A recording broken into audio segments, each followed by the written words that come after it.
السلام علیکم دوستو، تو آج کی ہماری کہانی کا عنوان ہے ایک گڈریا اور شیر۔ ایک دفعہ کا ذکر ہے کہ کسی گاؤں میں ایک گڈریا رہتا تھا۔ وہ ہر روز اپنی بیل بکریاں چرانے کے لیے قریبی جنگل میں لے جاتا۔ وہ ایک پہاڑی پر بیٹھ کر بیل بکریوں کی رکھوالی کرتا تھا اور شام کو اپنا ریوڑ چرا کر واپس گھر آ جاتا۔ ایک دن اس گڈریے کو ایک شرارت سوچی۔ اس نے سوچا کہ گاؤں کے لوگوں کو بیوقوف بنانا چاہیے، بہت مزہ آئے گا۔ چنانچہ اس نے پہاڑی پر کھڑے ہو کر جھوٹ موٹ چلانا شروع کر دیا کہ شیر آیا میری مدد کو دوڑو۔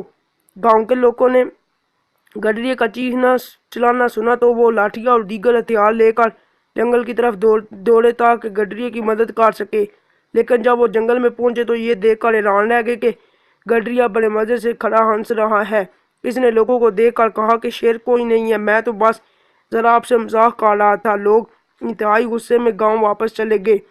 چند روز بعد اسے گڈریے کو پھر شرارت سوجی اور اس نے پہاڑی پر کھڑے ہو کر چلانا شروع کر دیا، شیر آیا میری مدد کرو۔ گاؤں کے لوگ گڈریے کی چیخ پکار سن کر دوبارہ لاٹھیاں اور دیگر ہتھیار لے کر جنگل کی طرف دوڑے تاکہ گڈریے کی مدد کر سکے۔ لیکن اس دفعہ بھی انہوں نے دیکھا کہ گڈریا بڑے مزے سے کھڑا ہنس رہا تھا۔ اس نے پھر یہی کہا کہ میں تو بس مذاق کر رہا تھا۔ اس دفعہ بھی لوگ انتہائی غصے میں گاؤں واپس چلے گئے۔ پھر ایک دن ایسا ہوا کہ سچ مچ وہاں شیر آ گیا۔ شیر کو دیکھ کر گڈریے کے ہاتھوں کے طوطے اڑ گئے اور اس نے پہاڑی پر کھڑے ہو کر زور زور سے چلانا شروع کر دیا کہ شیر آ گیا میری مدد کرو۔ لیکن اب گاؤں کے کسی آدمی نے گڈریے کی چیخ پکار پر توجہ نہ دی۔ انہوں نے سوچا کہ گڈریا پہلے کی طرح مذاق کر رہا ہے۔ شیر نے بیل بکریوں کے ساتھ گڈریے کو بھی چیر پار دیا۔ جب گڈریا شام کو واپس نہ آیا تو لوگوں کو فکر ہوئی اور اس کی تلاش میں جنگل میں پہنچے۔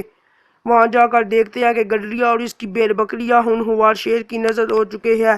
انہیں یہ دردناک منظر دیکھ کر بہت افسوس ہوا، لیکن اس میں ان کا کیا قصور تھا؟ گڈریے کو اس کے جھوٹ کی عبرتناک سزا مل چکی تھی۔ تو بچوں، ہمیں اس کہانی سے یہ سبق حاصل ہوتا ہے کہ جھوٹ کا انجام برا ہوتا ہے۔